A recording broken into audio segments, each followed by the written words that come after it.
Because that way you're going to understand the Old Testament if you meet these people. You have to know who they are, and so we have to lay that foundation. That's the reason we're going to talk about the geography, the history, the culture, and also these various tribes. And we'll be showing you mostly maps tonight where you'll know where these tribes were, all right? We talked about the sons of Noah going in different directions last week. This is a better map. Japheth in Europe, Ham in Africa and Egypt, and many of the Hamites were over here. We'll talk more about that tonight. And Shem was here and also in the Middle East. So this is a better map than we had last week with the colors, etc. We have that outline. This is the Middle East today. I have a better one when we get into the second semester and talking about the kings and the prophets. But I'd like you to see the Middle East today, how it looks. This is Syria. Syria was Syria in the Old Testament too. This was Phoenicia in the days of Israel's history. Today it's Lebanon. And you can see how small Israel is. And Israel right now is divided. And they're still trying to give them more land. And you can see, you will be able to see how unfair all of it is when there's so much land around that Israel is having to divide what God has given back to them as he promised through the prophets. Saudi Arabia, Iraq, that we hear so much about. Iran is over here. We don't have that on here. And of course this is Egypt, but Israel is very small, very small. This is divided. They just have the coast here, but this is the West Bank. And now, I just got a letter from one of the Christian lawyers that's opened an office in Jerusalem. And they're trying, the world is trying to force Israel to divide Jerusalem and put a Palestinian flag on the mountain, God's mountain, where he placed his name. And so it's no wonder that we are commanded to pray for the peace of Jerusalem. That's where God put his name, and that's where God's name is going to stay there in the latter days and in the future. He's going to set up his millennial kingdom from Jerusalem and reign there for 1,000 years. So please remember Israel in your prayers. Right? We'll be talking about it off and on all year. So let's have the outline. All right, there is 10 generations from Adam to the flood, to Noah.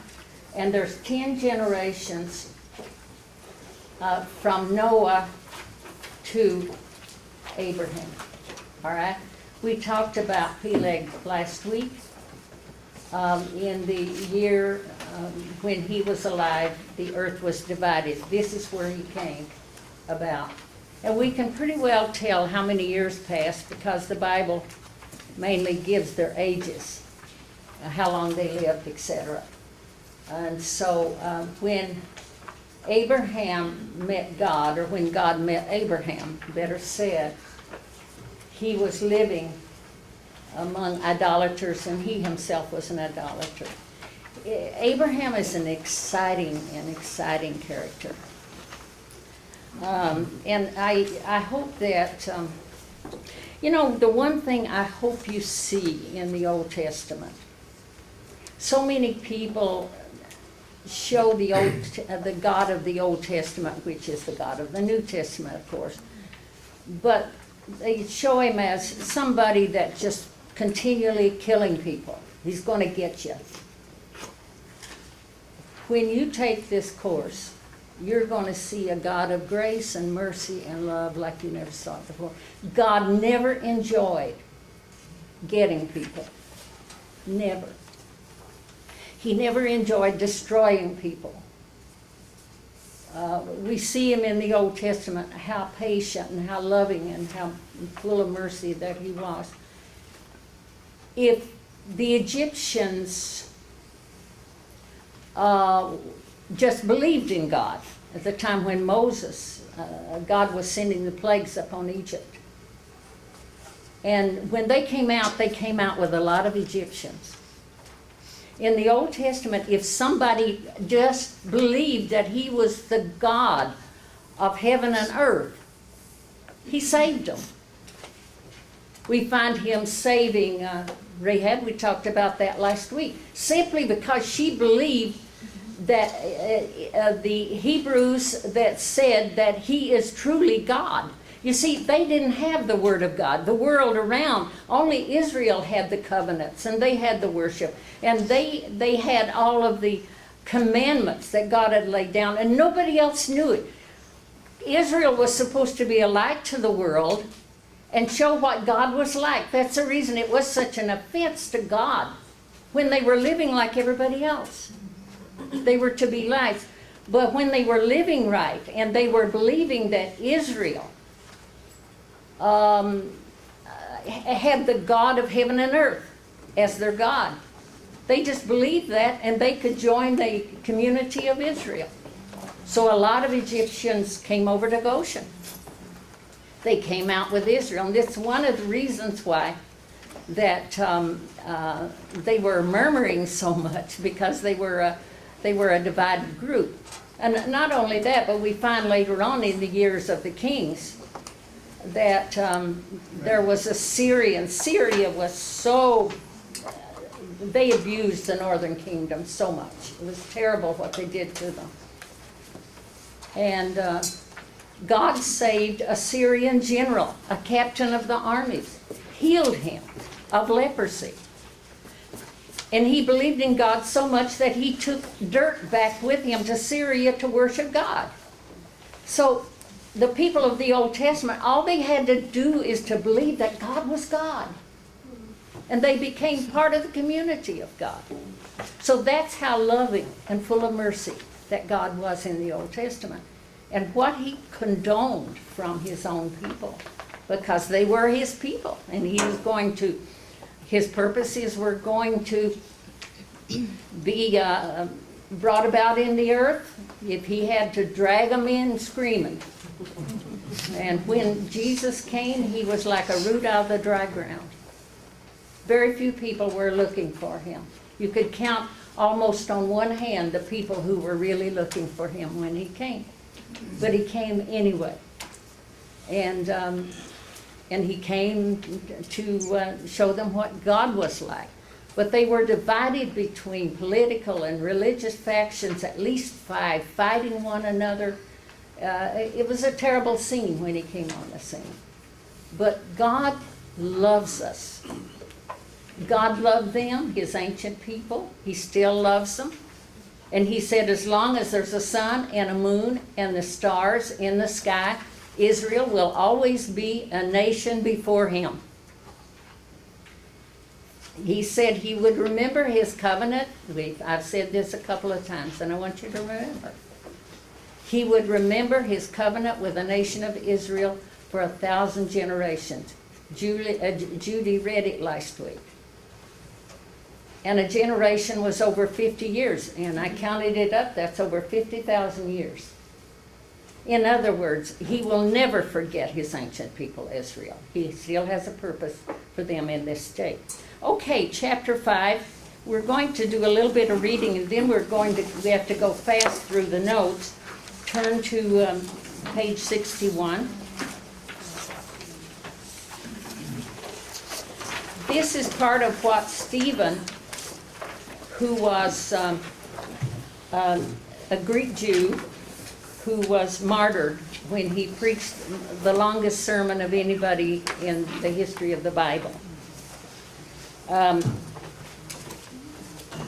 He said, the God of glory appeared unto our father, Abraham, when he was in Mesopotamia, before he dwelt in Haran, and said unto him, get thee out of thy country, and from thy kindred, and come into a land which I will show you.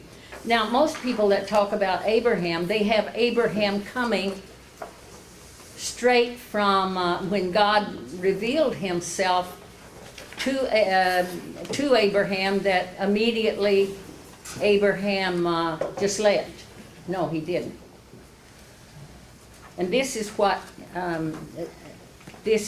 Stephen said too, the martyr. He said he dwelt in Haran. After he dwelt, God called him from Ur.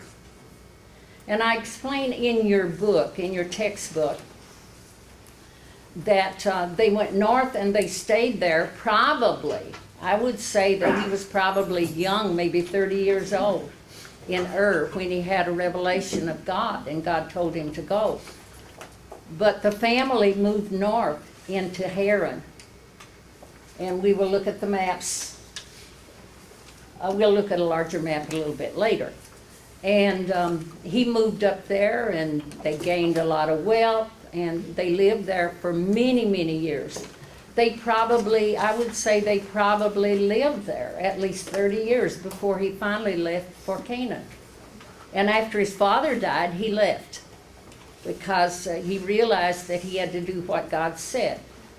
They had a lot of respect in the ancient world for elderly. He would not leave his father until his father died. And so he was called in Ur, and then he left from Haran. All right?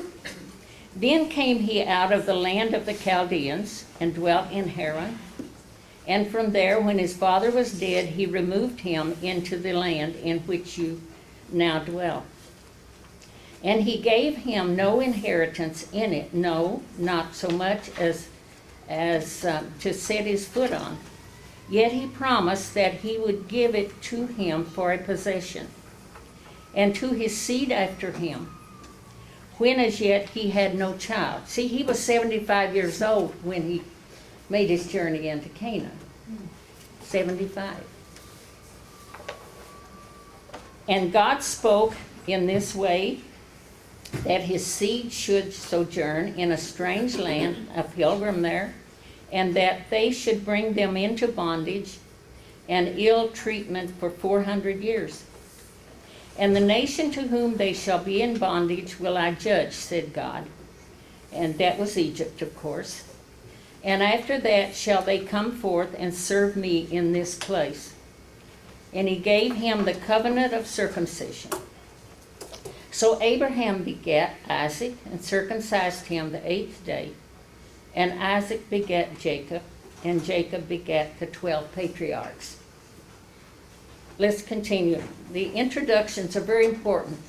They bring the last part of what you studied together with the preview of the following information. It had been 430 years since God made a covenant with Noah. And man again corrupted himself during the period of human government. Out of the ruin and sin of the human race, God called a man named Abram from the line of Shem to be a vessel through whom he would show his grace and love toward mankind. This period revealed God's favor toward man. The dispensation of law which followed would uncover that which was in the hearts of men. Through Abraham, the Lord would begin a new nation, which would speak to the world for him through scriptures. The Hebrew nation would also be a channel for the coming of Christ. And the scripture foreseeing that God would justify the heathen through faith, preached before the gospel unto Abraham, saying, in thee shall all nations be blessed. And he said, your father Abraham rejoiced to see my day, and he saw it, and he was glad. God called a people through Abraham who would be his own, a nation that would be a witness to his love, his grace and mercy. Jesus called Abraham father or patriarch because he was the founder of the Hebrew nation. Abraham obtained the righteousness of God by faith, thus becoming the father of Christianity. Through Sarah, he became the progenitor of the Jews and the ancestor of Jesus. Through Hagar and Keturah, he became the father of the Arabs or the Muslim. Thus, three great monotheistic religions lay claim to the fatherhood of Abraham: Christian, Jew, and Muslim. Abraham's seed, Isaac, Jacob, and Joseph, were also called patriarchs because they controlled Hebrew affairs for about 250 years. Abraham was the 10th generation from Noah. Next page. Terah, his father, was quite old when Abram was born. 10 years later, Sarai, daughter of Terah and half-sister of Abram, was born. Later, Sarai became Abram's wife. I'll explain that later. Shem, in those days, God appointed a certain family. And even when Isaac and Jacob got their wives from Paddan Aram, even though they were still idol-worshiping people.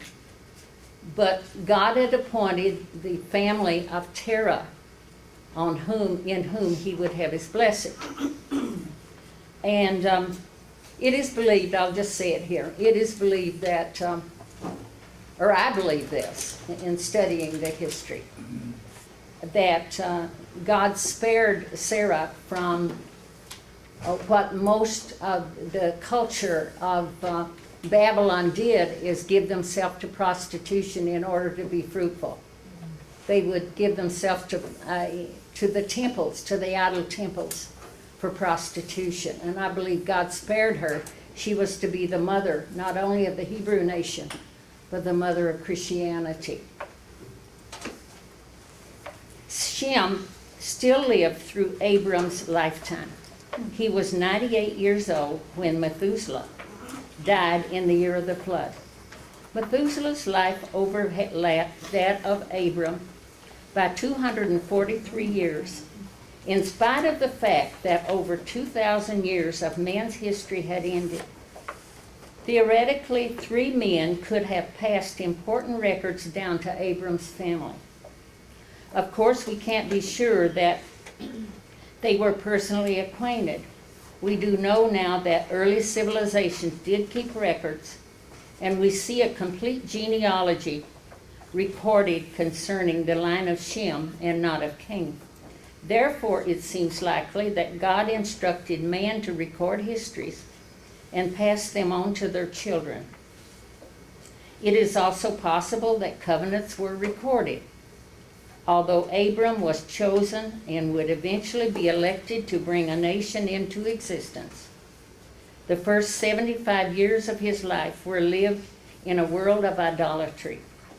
He came to know the Lord by direct revelation when he saw him as a personal God, one who would speak to a man and who would love him. In the beginning, man had one God. Adam had communion with him in the Garden of Eden. After sin and banishment came, man lost the knowledge of his Creator, and in the darkness he groped for answers concerning his existence and soon began to worship the forces of nature. Men believed that since life came through sex, it should be a part of his religion. Sex orgies are described in cuneiform records, that's Babylonian records, as being an important part of Babylonian idol worship. They also speak of sex between gods and goddesses. Men deified various forces of nature, such as the sun, the moon, the rain, etc., because they believed these were necessary for the life of the crops. This is the reason why Israel, when they came into the land with Joshua, wasn't too many years until they were bowing before Baal and Ashtaroth, which was supposed to be the god that of the heavens that made it rain, that made the sun shine, and the goddess Ashtaroth was the one that made the soils rich. And the Canaanites convinced them that's the reason they were such good farmers, It's because they worshiped these idols. And Israel, of course, through all of the prophets, was warned not to worship the gods of the moon and the sun and so on. Many cities and nations worship their founders as kings. Asher began the god of the Assyrians. Marduk began the god of Babylon and was later identified with Bel in Babylon. Men desired to see their gods, so they began to build images and then worship them. God never really gifted the Hebrew nation in crafts, in making idols, in making anything with their hands like that, because he did not want them to worship idols. When you go to Israel today, you will not see, they're great for war memorials, but they don't put any men up. They don't put living things. They will maybe put a tank, or they will make something out of a tank, something like that. But they're still very careful that men are not seen, that men are not worshipped. And in the Bible days, God just didn't gift them. And when Solomon's temple was built, they had to bring the Canaanites in to help them build, the Phoenicians to help them do the trim work on the temple, because they were not gifted in that way. Babylonians had many gods and goddesses. They were the first to worship the powers of nature. The sun god was called Shamash, the moon god called Sin, and became the principal deity of Ur. The moon goddess of Ur, Sin, her wife, Sin's wife was called Ningal. She was worshipped as mother goddess. Ningal was referred to by many other names as her worship spread over the earth. In Nineveh, she was called Nina. In Babylon, her name was Ishtar. Her worship, as I told you before, required prostitution.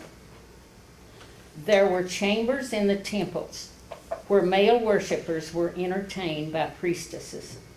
Every female was required to participate in these rites of worship at least once in her lifetime. If she refused, they believed that they would be cursed and would suffer barrenness. The temples were also filled with young women who gave their money and their bodies to the idol priest. Now go to your notes, your syllabus, because before we do that, I want to read a couple of scriptures from Isaiah 35.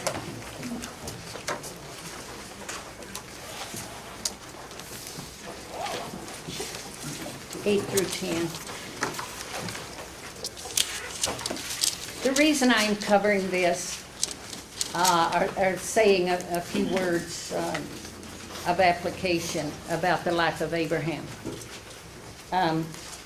For a few years, I traveled and taught some for Dr. Cottle, who used to work with us here in the school. And when I was returning from one of my trips down south in one of the schools, and I was going to teach on Abraham. I think it was the next day. And as I looked out of the plane window, I saw all of these roads, highways weaving through the mountains. And I thought, how long did it take for these roads to be built? And I was thinking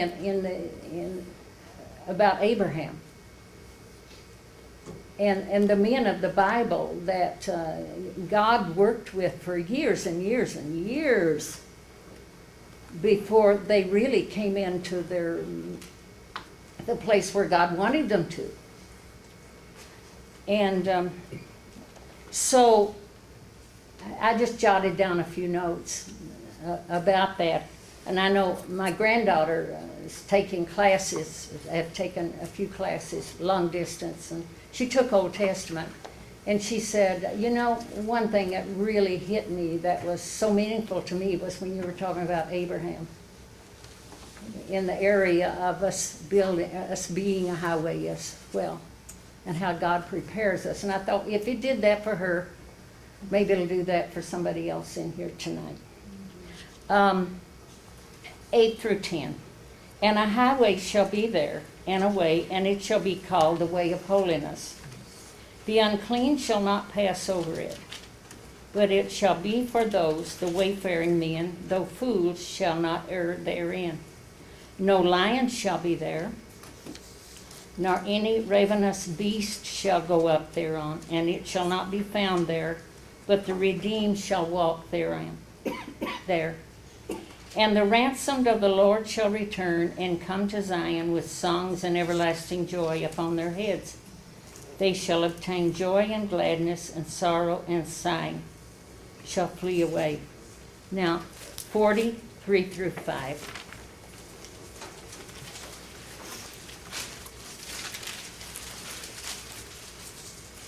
This is speaking of John the Baptist. The voice of him that cries in the wilderness, prepare ye the way of the Lord, and make straight paths in the desert a highway for our God.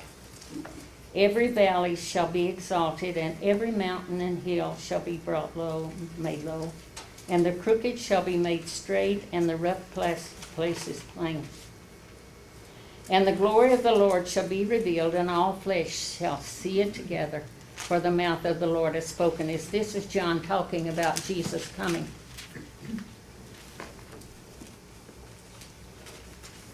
So this allegory of Isaiah constructing a highway is very meaningful to me.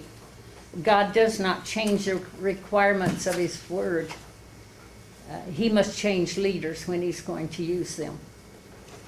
And usually a leader will go through deeper valleys and usually terrible circumstances in their life in order to bring them to maturity. I have had young people come into the office and talk to me over the years about coming into the Bible school, and I've had them say this: could I finish this in 6 months? Hardly. We've had 1 or 2 people that finished in 5 years. You have to take a lot of video classes. You have to do a lot. You know, I don't think anybody'd be worth their salt in 6 months if they're just learning the word. It takes years to learn the word. And then you got to have some experience to go along with it. God proves himself through the word. Change is progressive. It's never instantaneous. Never, never, never. We're living in a time that we want everything instant. You know, instant rice, instant coffee, instant tea, all of that instant. Just, don't make me wait. And the computers, it's quicker and quicker and quicker all the time. We're living in that kind of a generation, but there's sometimes, if you're going to find out what your gifts are and really prepare to serve the Lord in your gifts and ministry, you can't be instantaneous. You got to work. You got to wait on the Lord. You've got to know what the word means. You've got to get the word in your heart. So that takes time. It took 20 years for Joseph to be prepared to be that ruler in Egypt. That is, after he went to Egypt. Moses, 80 years. 80 years. Joshua, 40 years. David, approximately 20 years. Elisha, about 12 years. Paul, around 14 years. That is not anything instant, is it? God constructs a highway to facilitate the revelation of his glory. Leaders are the territory through which God's highway goes, and then they become the highway. God prepares leaders through the similar process. It is a difficult climb from the valley of depravity to a mountaintop experience, but we all have to have those valleys. We have to have. A highway must be made to come into His glory. There has to be pain and there has to be struggle to become God's highway. Religious and unprepared men resemble a rough, narrow, and crooked country road with no guarantee of safety. God's highway is a safe, enjoyable freeway after construction. God's way is elevated above carnality. The rough way of carnality is flesh and pride and self. Experiences are often, and they are, not often, but experiences are difficult. God doesn't put you in a bed of roses. There's too many people that deceive people with their faith message that, you just believe and you can have anything.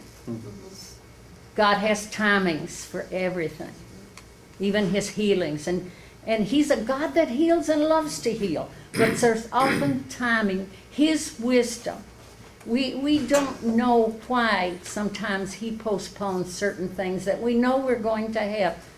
But I hope in the life of Abraham and other Bible characters that you're going to begin to see that God has a reason for all of it. He's working on us to bring us into the best place where He wants us to be, where we can shine, where we can mature, where we have wisdom and knowledge.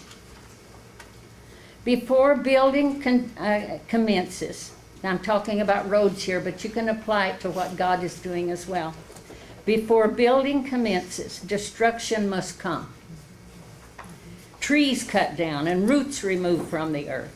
The axe is laid to the root. That's what John said, right? The axe in our lives. We don't like that.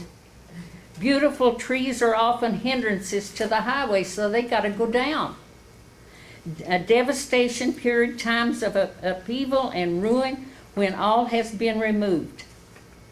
All lies naked, nothing is replaced for a long time. We go through great testings.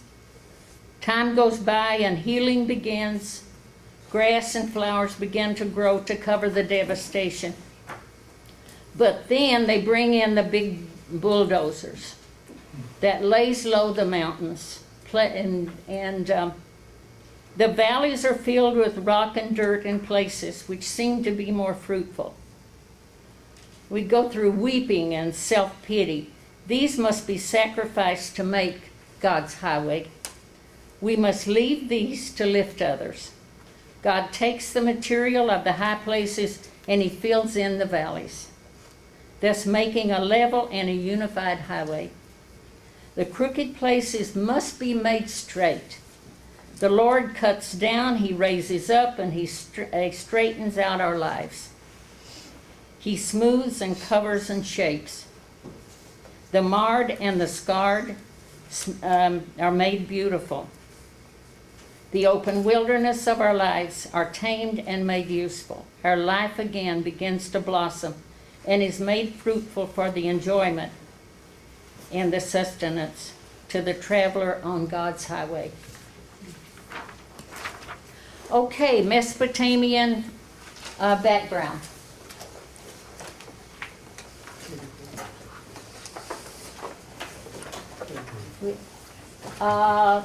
Could we have the Mesopotamian first? Yeah. Okay. Okay, this is it. All right. Do you have your syllabus? This background is it's very important in understanding the country out of which Abraham came, and they had so much going back and forth, and finally Babylon took Israel, or took Judah for 70 years. In the beginning,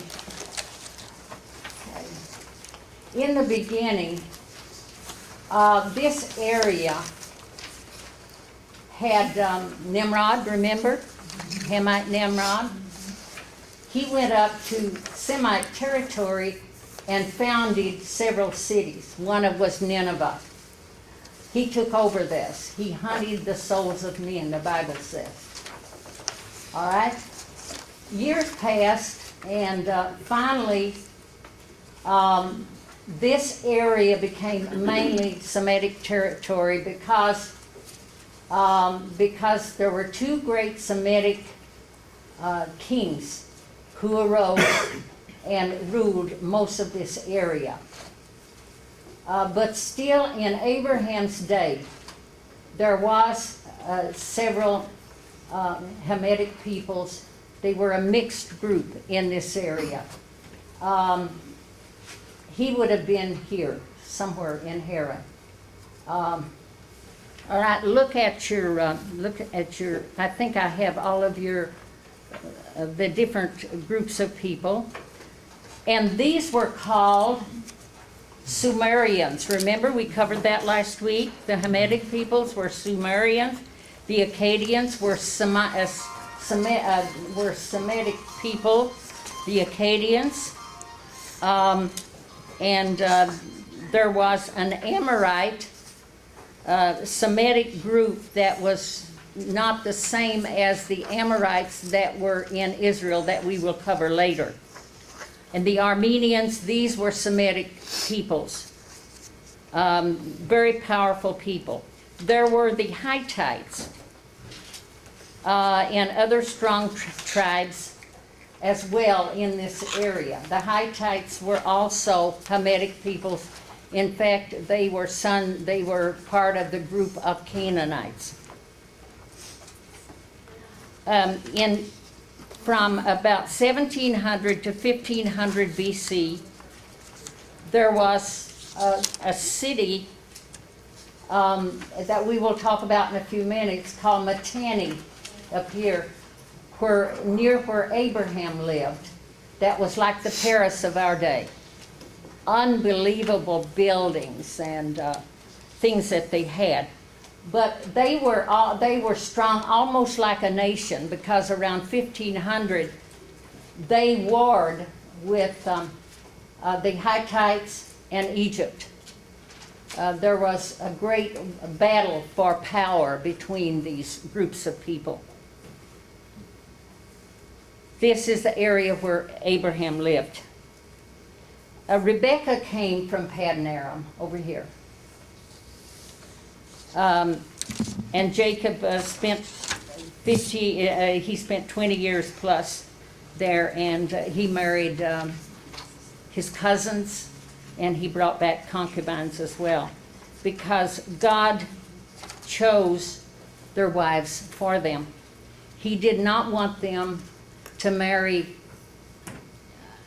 the heathen. Even though these, in a sense, were heathen, they were still in idolatry. But God was going to bless that family, even in idolatry, because they were kin. They were Abraham's relatives. Some of the customs that we see, God chose. These are some of the customs that we see in the Bible in the Old Testament. Inheritance was very important.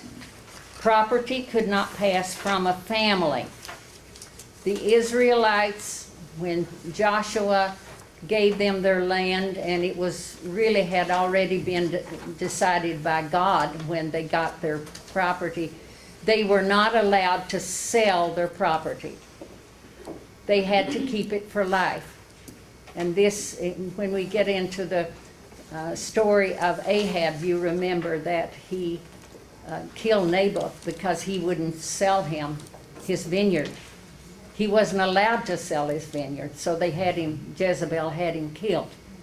They had what God gave them. And so a slave or a relative could be adopted, and it was announced at a city gate. And usually they became like their own son. In fact, they could take their inheritance away from a natural son easier than they could take it away from an adopted son. It was for life. If you remember, Abraham didn't have any, that son that he had wanted so long that God had promised him, and he wanted to adopt his own servant that had been his servant for a long time, that would receive his wealth when he was gone. The heir received the family gods in Babylon, in Paddan Aram. They didn't have a written title deed. The one that's going to get the property or the wealth would receive the family gods. We cover this because we're going to see Jacob later on come out with his wives and concubines and his great family. And you remember that Laban was angry because his gods had been stolen. Because Rachel knew that her father had cheated Jacob so much that she stole the family gods. You remember that? That's the reason she stole them. Not to worship them, but that meant that Jacob was the heir of Laban. All right? A barren woman could give her servant to produce an heir. That's a reason for concubines. That's the reason that Sarah, when they didn't have a child for such a long time and they were old, Abraham is almost 100 years old, he is, and she is 90 years old. And in that day it seemed to be, it wasn't like before the flood when people were having children so late in life. But they didn't think they could have children. I got news for you. After Sarah died, Abraham still was the father of 6 more sons. So he was able, but Sarah didn't think she was. And so she told him to take her Egyptian handmaiden and have a son that would be their heir. And it would become the son of the wife, not of the concubine or not of the handmaiden. It would become Sarah's son. Abraham, as I said before, began to focus on Eliezer as his heir before.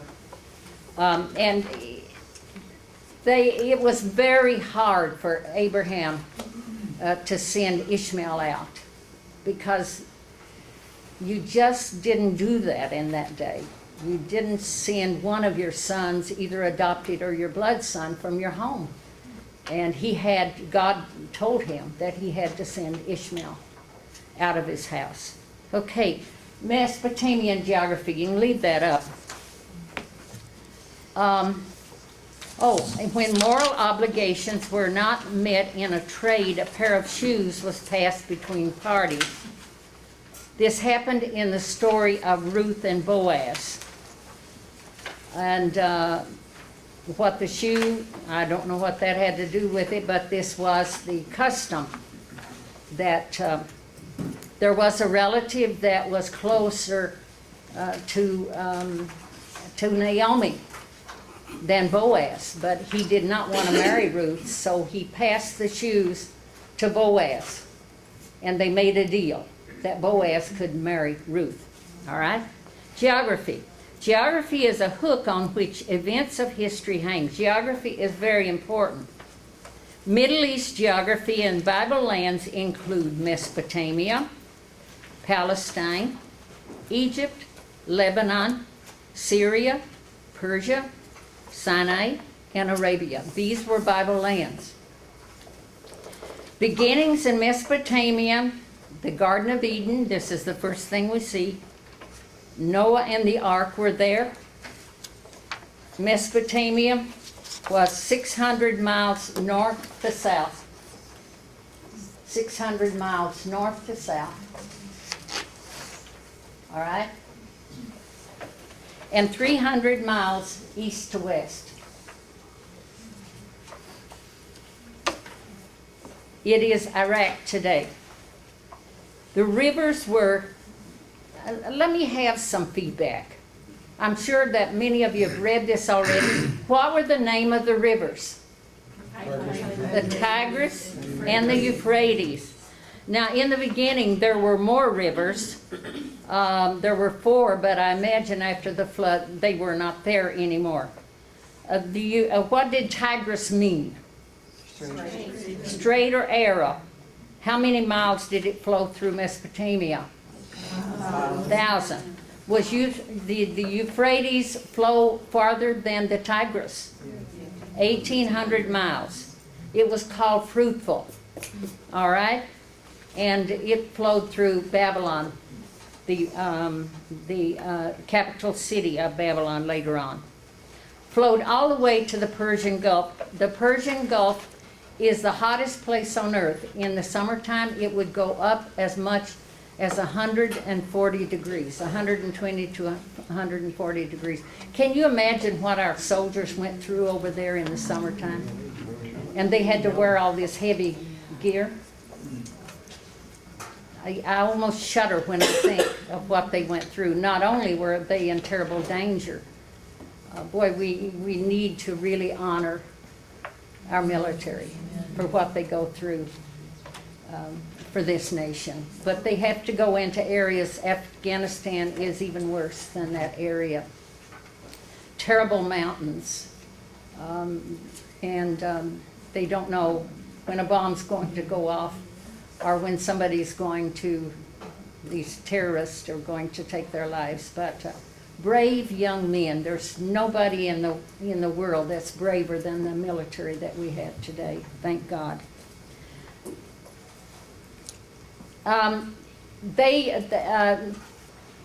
Mesopotamia had a great dike building and also canal digging in their history.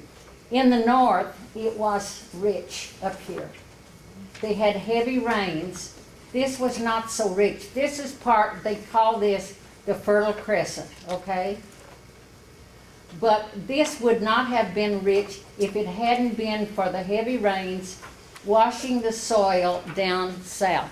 So it became part of the Fertile Crescent.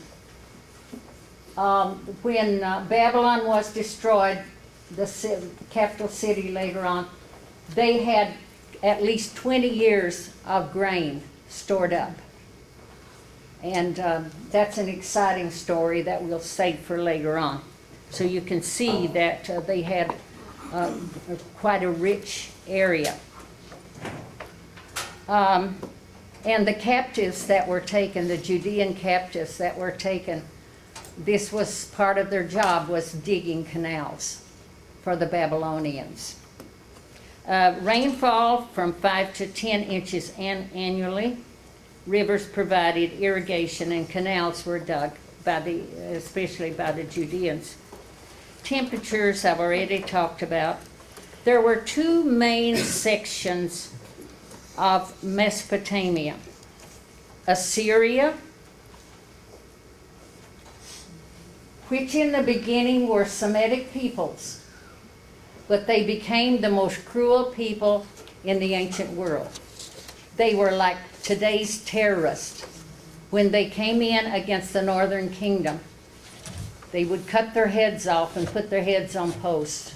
They would cut out their tongues. They would dig out their eyes. They would lie out in the sun until, the atrocities were unbelievable. These people were they were world rulers for about 300 years. All right? Assyria. They reached their zenith from 900 to 612 BC. One of their main cities was Nazareth, Nineveh, of course. South Mesopotamia was called Sumer, Chaldea, Akkad, Shinar, and Babylon. It's important that you remember some of these names, where they're located, because you're going to see it in the Bible a lot, in the Old Testament a lot. It was a southern part. All right? So these became two nations. In fact, Babylon overthrew the Assyrians and became the world rulers. All right? They had two periods of great rulership. Around 1830 to 1550, which is probably just a little after Abraham's time. Abraham seems to have come on the scene about 2000 BC. But this was called Old Babylonia. And it was ruled over by Hammurabi. I'm sure if you have studied any history, you have heard that name before. And under Hammurabi, there seemed to be quite a lot of good laws, moral laws.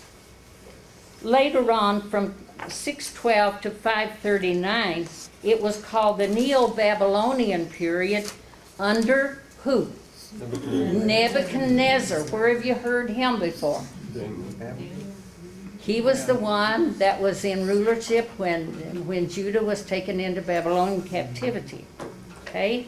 Mountains and desert people on the fringes of Mesopotamia became envious of the fertile areas of the Fertile Crescent. They became envious, like over in Arabia and different places, and they came in and took over much of the land. And these were Semitic peoples, and they finally ruled Mesopotamia. They grew food and products to be manufactured into clothing. They made cookware and dinnerware out of their dead fine clay. Writing tablets, clay, and clay brick were also prominent. In fact, I've made a few trips. My son lives near Washington, D.C., and so we have gone there 2 or 3 times to the Library of Congress. If you have never been to the Library of Congress, you've missed one of the most beautiful places in all of Washington, D.C. It has the Word of God everywhere. They want to take a cross down, a lone little cross out on the desert somewhere. And Washington, D.C. is full of God's Word. They have on the Supreme Court, they have the 10 Commandments, and they're taking it down everywhere else. We just can't allow God to disappear from our country. We've got to not only pray, but we've got to become more active in opening our mouths and being identified with godly people and godly government. When I was in the Library of Congress once, I asked if they had any cuneiform, that is from Babylon, way back there, and hieroglyphics, which was Egyptian writings. They said yes. I said, could I see it? So they brought it. I was right in front of the desk, you know. They didn't let me take it out of the box or anything. I was so moved that I had tears in my eyes to think that all of these years, all of these thousands of years, from the time of Abraham, this was written, and they have found it and preserved it for us to see today. It's a very moving experience for me. Maybe it wouldn't be for you to see a clay tablet from Babylon, but it was for me, and it was almost to the point that I was shaken up. And my son and I met my daughter-in-law, and she wanted to know what we'd been doing this one day. One day we just took a day and went in, and we were researching our genealogy, our families. But she said, what did you see? And I could hardly tell her because I was so moved by that experience of having these ancient writings in front of me. It was quite an experience. Mesopotamia had timber and stone. They had boat building, farm supplies, and they traded for luxuries. They declined as was spoken, foretold by the prophets after the Jews left Babylon. Their soil had salt in it from the waters, and it slowly, see, nobody in that day really took Babylon by a shooting war. Alexander the Great went in there and just took it over, of course. But there were no great battles to take Babylon. But Babylon just disintegrated almost. They were no longer part of the Fertile Crescent. And before long, even the great buildings and they had gardens on their walls. It was one of the most outstanding places in the world. It's called a city of gold. I mean, they built their temples out of gold and precious stones. But it just, after a while, it seemed that they just fell into ruin, and the prophets had prophesied that the animals would sleep in their buildings, and that came to pass. This place that was so rich at one time and seemingly was blessed by God when the Jews were there, but God hated Babylon because this is where all of the idol worship began. It represented everything that was anti-God. And when we look into the scripture in future days, God one day is going to completely destroy that land, so much so that nobody will live there anymore. That is yet to be seen. But it's been prophesied by the prophets that this would happen, that probably in the millennium that nobody would even live there.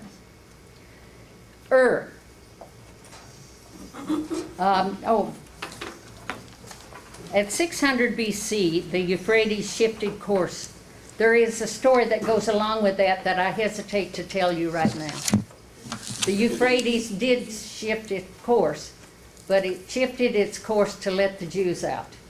We'll talk about that when we get into that area, and at another time we might talk about it. It's a thrilling story. The city of Ur was on the Euphrates, and finally it also just disintegrated. Highly developed, very wealthy. This is where Abram was born. They had artists, commerce, great advancement in math, agriculture, an organized army, textile and metal manufacturers, luxurious homes. As much, historians tells us this. This is not something I made up. I get it from general history. As much as 30 rooms, 20 to 30 room homes. So did the area in Haran, Paddan Aram, where Abraham came from. Lastly, this is where he was born. With 2 stories and an open center court. They had a lot of wood and metals and ivory import. The stage towers were built for what? Worship. All right? They believed in life after death. So when a great ruler that had servants would die, they did the same thing in Egypt because they believed in life after death. Sometimes they would kill the servants so that they could serve them on the other side and put the servants in with them. And all kinds of wealth went in those tombs as well. Ur disappeared after the Euphrates changed its course. A city could not exist that did not have water. They had to be on a river, or they had to have canals that flowed from a river into their cities. So usually the cities were built on the rivers, on the great rivers. Abram was likely at least 30 years of age when he and his brother Nahor, who married in Ur, Haran, a brother died in Ur, and he was the father of Lot. Haran, where Abraham and his family went after they left Ur. Terah, his father, took his family 600 miles north to Haran in the plain of Aram. Lot, the son of Haran, went along. They traveled over great roads north, and they did have great roads. The family, as I told you in the beginning of class, lived there many, many years. We don't know how many, but I would say at least 30 years, because Abraham did not leave until he was 75. God appeared to Abraham while he was still in Ur. Stephen tells us that in his great sermon in Acts 7. Abram went out after his father died, not knowing where he was going, and became heir of an unconditional covenant. Hebrews 11:8. Mari, which was the great city I talked about before, that was in Haran, that was near where Abraham lived in the area, and it was in the kingdom of Mitanni, which became very powerful around 1500 BC. We will see this again later on in the study. Mari was a powerful city that grew into a kingdom, later called Mitanni, and Mari was the capital. It was likely in that day the world's most amazing city, from what historians say about it. It had a palace which was one of the most beautiful on earth. The area was racially mixed between Hamitics and Semitic peoples, but most of their residents were Shemites, but Hamites were in control of the general area, but the city was mainly under the control, seemingly, of the Semitic people. So we can say that at this time they were racially mixed. People traveled long distances to see this city. Between 2000 and 1800 BC is when Abraham came on the scene. In the 1700s, Hammurabi, the great king, took the area and destroyed the city.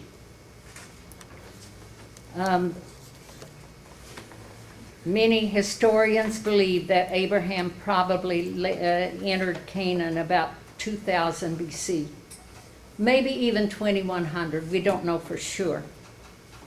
They had a large pantheon of gods and goddesses. The mother goddess of fertility was the highlight. It's like the Ashtar, and it was like Astaroth in Canaan.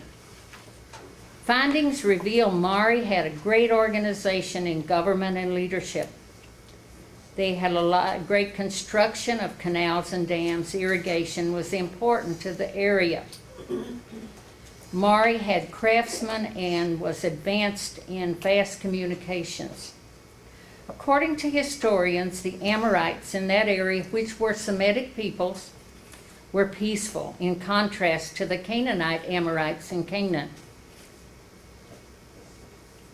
Semitic tribes from outlying mountains and deserts tried many times to push their way into this territory.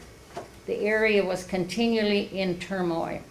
One of the tribes that is introduced in history in that area is called Benjamites. If you see that, don't mix that up with the Benjamites in Israel, or the Hebrew Benjamites, because Benjamin was one of the sons of Jacob, if you remember. These were a different tribe. All right? Canaan's background. We have Canaan up.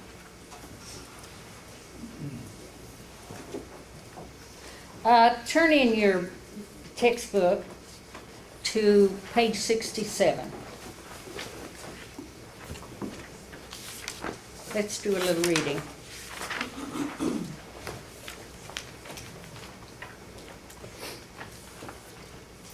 '67.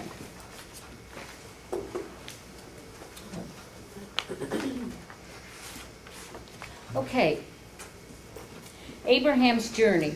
You will see here, when we get to Genesis 12, we will talk about that. But let's go to Abraham's journey. In obedience to the word of God, Abram turned his back on the fertile and green pastures of the plains of Aram. His caravan followed the same route which had once brought them to Ur. This would again be a 600-mile journey, but now it would lead them south into a strange land. A strange and a dangerous land, filled with Canaanite tribes, which we will talk about. But he was never in danger because God was dwelling in his tents. They honored Abraham, Isaac, and Jacob as prophets. And only God could put that kind of protection upon people that were enemies of God. The same highway was used in that day for thousands of travelers and tradesmen. The route which he chose had a usual rainfall of 10 to 12 inches annually, so it provided ample grazing for the flocks and herds that he took with him. He took his wife, he took his nephew. The Lord told him to leave his, get out of your country and away from your family. Of course, he'd take his wife, and he took servants with him. But he took Lot because Lot's father was dead. And he was such a father, Abraham was. But probably later on, he might have regretted some of the experience that he had with Lot, that he took him with him. And God foresaw that it'd be better if he'd leave Lot behind. But he didn't. He took him with him. Abram, Sarah, and Lot had spent many years in Haran. When they left, they took great wealth and many servants with them. Among them may have been a young family from Damascus, Syria, for Abram spoke of a certain Eliezer of Damascus as being born in his house. His family must have been employed by Abraham in Haran, where Eliezer was born. Abram considered adopting this young man according to the Harian custom, but he later became a steward in the house of his master. 65 years later, he would return to seek a bride for Isaac. Leaving Haran, the caravan route followed the river Balka in the Euphrates. Let's go down a little. He went through Syria. He went by Mount Hermon in the north, the Syrian border, then down to the Sea of Galilee. Then the highway led to the Phoenician seaports on the Mediterranean. Okay. Could we have a map of Canaan right now, and then we'll get to that? Okay. He came from this. The highways would come this way, north, down. Mount Hermon is here. He would have gone by Mount Hermon, very high place, down the Sea of Galilee, all right? And then followed the Jordan down into some of the other places. I think he stopped at a place and built an altar here around this area of Shechem, and God made a covenant, made an unconditional covenant with him. His covenant in Mesopotamia was conditional. You don't get the promise if you don't go. But when he got in the land, God began to make more and more promises to him. Abram and his company enjoyed great beauty and contrast on the long trip into Canaan. The heat of the Syrian desert, women picking cotton, creaking wheels on the Ortiz River, lifting and pouring water into the gardens and fields, The narrow streets of Damascus filled the bustling bazaars, and craftsmen sold their goods to Egyptians, Phoenicians, and Hittite tradesmen. The air was filled with fragrance in Damascus. The highways lined with flowering trees and so forth. As the caravan moved southward, they could see the snow of Mount Hermon, which stood 10,000 feet above the plains of Syria. The waters of the Jordan poured from the south side of the mountain. Soon the grass disappeared and the brown hills of the desert appeared, where the Bedouin lived. Gradually they climbed until they reached the Galilean hills. A few miles further, they were observing the beautiful blue Sea of Galilee. Abraham pitched his tent in a place called Shechem, meaning unto the plains of Morah. It was most correctly translated the great tree of Morah, for the Hebrew word Elon means a great tree. History says that Shechem was the capital of the rebel Canaanite tribes.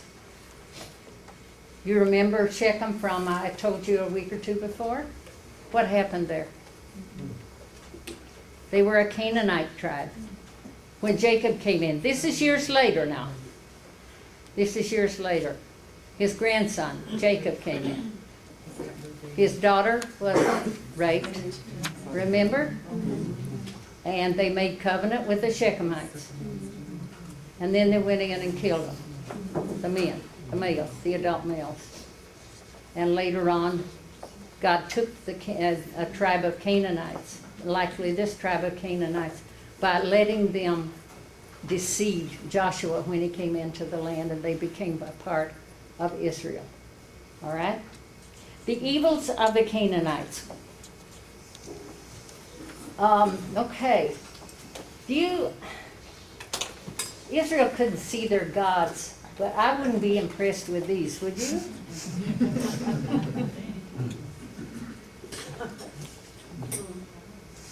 The lure of the Canaanite culture.